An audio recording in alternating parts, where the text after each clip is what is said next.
So I'm back, and I want to show you how I line my round pans with parchment paper. It's super easy.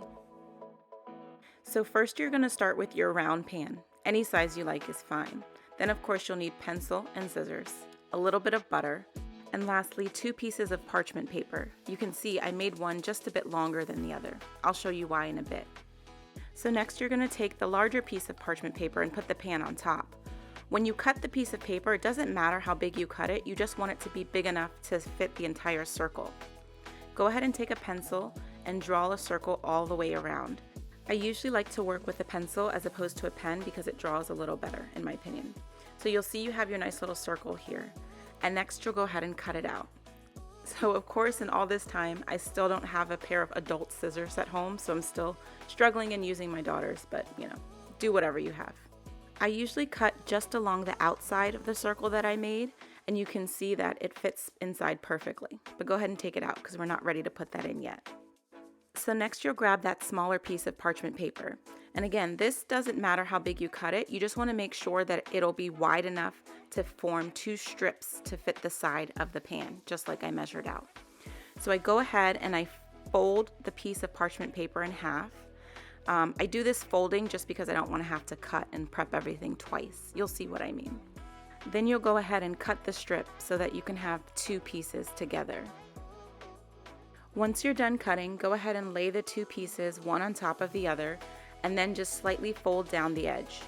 I'd say I fold down the edge probably about a centimeter. As you fold down the edge, be sure to press very firmly. I even use my nails and kind of crease it down, just like this. The steps I'm showing you today is what I like to use when I'm lining a pan because I really found that it's one of the most simplest ways. So next I'm going to go ahead and cut these tiny little slits. It doesn't really matter how far apart you space the slits, however, I find that when you place them closely like I'm doing here, it kind of helps the parchment paper line the pan more easily. It just rests better inside of the pan. So once I'm finished cutting all of my slits, I first struggle to get these scissors off of my knuckles. I promise I'll invest in real scissors. And then I go ahead and grab the little bit of butter.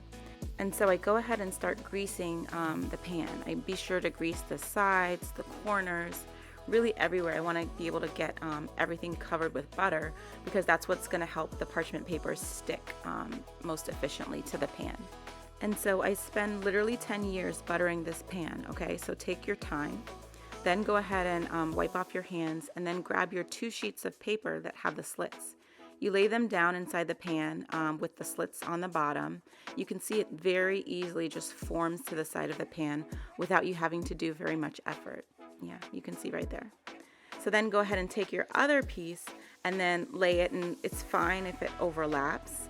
That's not a problem. You just go ahead and position the piece inside and then press down the edges, the bottom, the sides, and everything into the pan. You can see they have these little flaps here that overlap and aren't really sticking. So that's when you're going to go ahead and grab the piece of butter and then really butter down the edges just so that those little pieces that overlap will be able to lay flat. So once you're satisfied and have pressed down, go ahead and grab your circle piece and then you're going to go ahead and lay it just right inside. You can see that it lays down very nicely also without much effort. And then you're basically done. So you can leave it just like this, but what I usually do is I'll trim down the top edges just so that the parchment paper isn't sticking out so much above the pan. It's pretty easy and simple, and this is the technique I love to use. A little known fact is that my husband was originally the real baker of our family. I had predominantly stuck to cooking, and he was the one who did all the baking and actually made a good amount of things from scratch. He actually learned a lot from his grandmother, and so he actually has the ability and skill of oiling and flouring a pan for all of his cakes that he makes. And I say skill because it's something that I don't do well. He taught me, I've done that, and many a times I've been very disappointed when I make a wonderful, amazing cake only to find out that it's stuck to the pan. So this is why I've gone the parchment paper route, which I guess is, less traditional, some would say, or more efficient, I would say. Whichever way you like is fine, so long as you're having fun and making something delicious.